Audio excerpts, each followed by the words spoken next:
আসসালামু আলাইকুম। কৃষি এগ্রো নার্সারির পক্ষ থেকে স্বাগতম। আমার ঠিকানা দিয়ে থাকি জেলা নাটোর, থানা বড়াইগ্রাম, গ্রাম তালসু, কুন্ডুপাড়া। আমি মোহাম্মদ আমিরুল ইসলাম।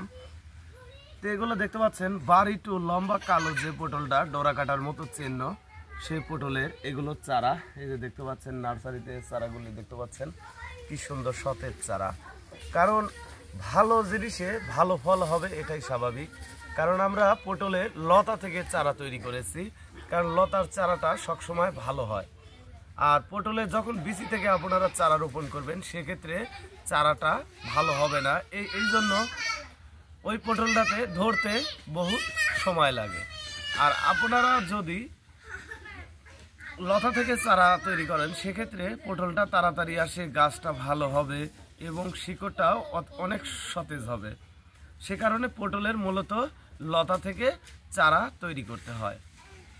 আর পটলটা লাগাবেন হচ্ছে উঁচু জমিতে, যে জমিতে বন্যার পানি বা বৃষ্টির পানি ওঠে না, এমন জমিতে আপনারা পটল চাষাবাদ করবেন, তাহলে ভালো একটা বেনিফিট পাবেন। প্রিয় ভিউয়ার্স, আরেকটা বিষয় হচ্ছে পটলের জন্য যে জমিটা করবেন, লাইনে 2 হাত পরপর লাগাবেন। এক লাইন থেকে আর এক লাইন 5 হাত বা 5.5 হাত, এভাবে নিয়মে আপনারা পটলের চারা রোপণ করবেন। শতাংশে 20 পিস করে পটলের চারা রোপণ করতে হয়। আমরা বাংলাদেশের প্রতিটি জেলায় এই পটলের চারা পাইকারি দিচ্ছি।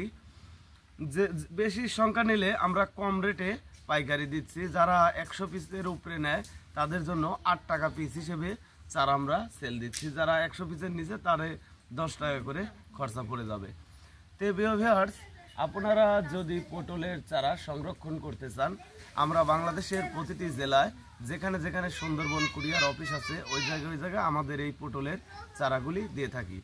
ভিউয়ার্স, আপনারা চারা সংরক্ষণ করতে চাইলে আমাদের স্ক্রিনে দেওয়া নাম্বার থাকবে, নাম্বারে যোগাযোগ করতে পারেন।